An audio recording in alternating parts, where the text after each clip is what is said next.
An incredible opportunity to view the biologists as they will band and do health checks on two bald eagle chicks here at the Pelican Harbor nest. In fact, it was right here at this nest site back in 2006, just 4 years ago, that a bald eagle chick hatched unaided and fledged for the first time in over 50 years on the Channel Islands. This recovery effort was funded by the Montrose Settlement Restoration Program, a multi-agency program dedicated to restoring natural resources harmed by the chemicals DDT and PCB. This recovery effort has also been supported by the Nature Conservancy as part of the partnership with the National Park Service to restore and protect the ecosystem here at Santa Cruz Island. In fact, the location that we are at here today above Pelican Harbor is actually on Nature Conservancy property within the boundaries of Channel Islands National Park. I'd also like to recognize the significant contribution by the Institute for Wildlife Studies, a nonprofit organization that has been dedicated to restoring bald eagles within Southern California for the last 25 years. And this program today, as well as the Channel Islands Live Bald Eagle webcam, is part of Channel Islands Live, a education partnership between Channel Islands National Park and the Ventura County Office of Education. So with that, I would like to introduce Dr. Peter Sharp, who is a biologist with the Institute for Wildlife Studies, and Dr. Sharp will give us a background information on the program as well as walk us through this banding and health check efforts today. Dr. Sharp, thank you for joining us. Thank you. So what you'll be seeing today is a live banding of some of the latest chicks to come out of our restoration program, which actually began in 1980. So this is the 31st year of our restoration efforts on the Channel Islands. They began on Catalina Island in 1980, and then we expanded it to Santa Cruz Island in the northern Channel Islands in 2002. Between 2002 and 2006, we released 61 bald eagles from special release towers on the Park Service portion of Santa Cruz Island, and we are now starting to get reproduction from those birds. The two birds in Pelican Harbor are actually birds that we released on Santa Cruz Island in 2001 and 2002, or sorry, Catalina Island. So they went to the mainland and then decided to establish a territory up here on Santa Cruz Island. These chicks are about 8 weeks old. They, I believe, hatched on April 3rd and 5th. At 8 weeks old is when we like to go into the nest and grab the birds. The birds have now got up here. I can talk a little bit more about the program as we're going through the banding. But what we try to do is get through the banding as quickly as possible. You saw Jim in the nest. It is a slow process getting the birds out of the nest. If you rush in, the chicks may get scared and jump out of the nest, and then we have problems.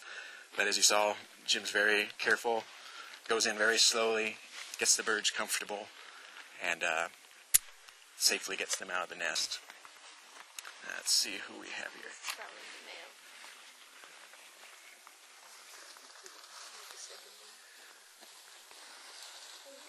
So what we do is we put a hood on the bird. This keeps them calm during the banding. Many times they'll actually fall asleep and start snoring. So without being able to see what's going on, they're much more calm and relaxed. I believe the one that Stephanie has here is the younger one.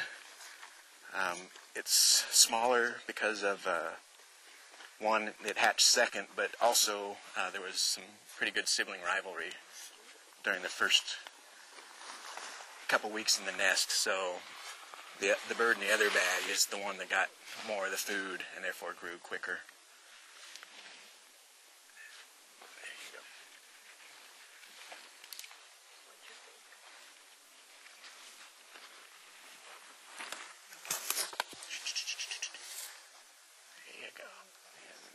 The knotted ones.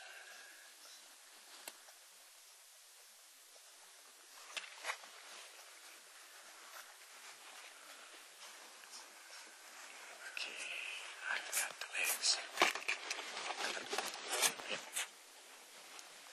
So when you're handling the eagles, the most dangerous part is their feet. So we get control of those first. And even though they can't see, their beaks can be dangerous. They'll reach up with those and bite at whatever they can get. So we try to sit with them away from the handler so that we can be as safe as possible. Let's see. Okay, go ahead and start. So the first thing we do is take some basic body measurements. One of the main ones is actually the beak depth.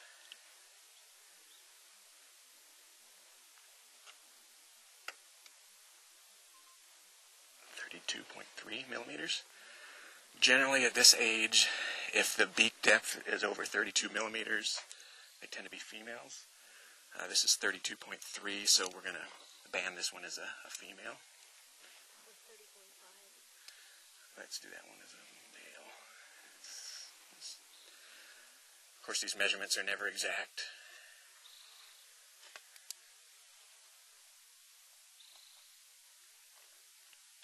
Okay, the beak length is 46.85.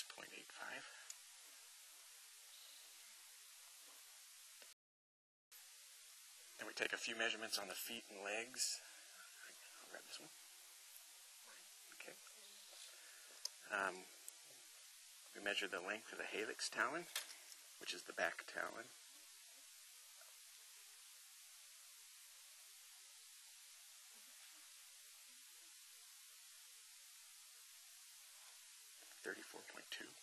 I need to do another measurement. Then we do a couple measurements on the legs.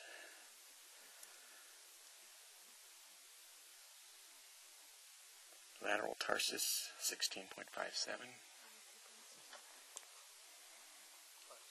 Yeah. Frontal, 16.16. Okay. Okay. All right. So the first step after taking measurements is banding. They each get a federal leg band with a unique number on it, which is reported to the bird banding lab. And then if this bird is ever found anywhere, they can report it to the bird banding lab, and we eventually find out where it was found. Hopefully alive, but sometimes not. Because the eagles are very strong with their beaks, the band actually has to go on with a pop rivet so they can't open it up and lose it. Okay. Let's, I guess we'll try the blood. You want to wait? I'll wait till you get that one on.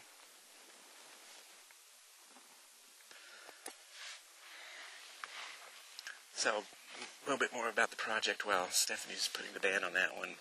We currently have approximately 30 to 40 eagles living on the northern Channel Islands, including the chicks in the nests. We have 3 active nests on Santa Cruz Island, 2 active nests on Santa Rosa Island. Those on Santa Rosa are actually the first ones to hatch in probably 60 years out on Santa Rosa Island. So this is turning out to be a very good year for the eagles on the northern islands.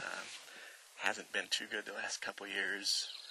Last year, this pair here hatched 2 chicks, but they both died at about 3 days of age from unknown causes. The previous year, they had 2 chicks that were knocked out of the nest at about 7 weeks of age by a bald eagle. And then they've had 2 other chicks, one of which is still alive and on the western portion of Santa Cruz Island. Alright, so the next step is drawing a little bit of blood for contaminants analysis and also for sexing of the bird. We can send in the DNA and have each bird know for sure what sex it is.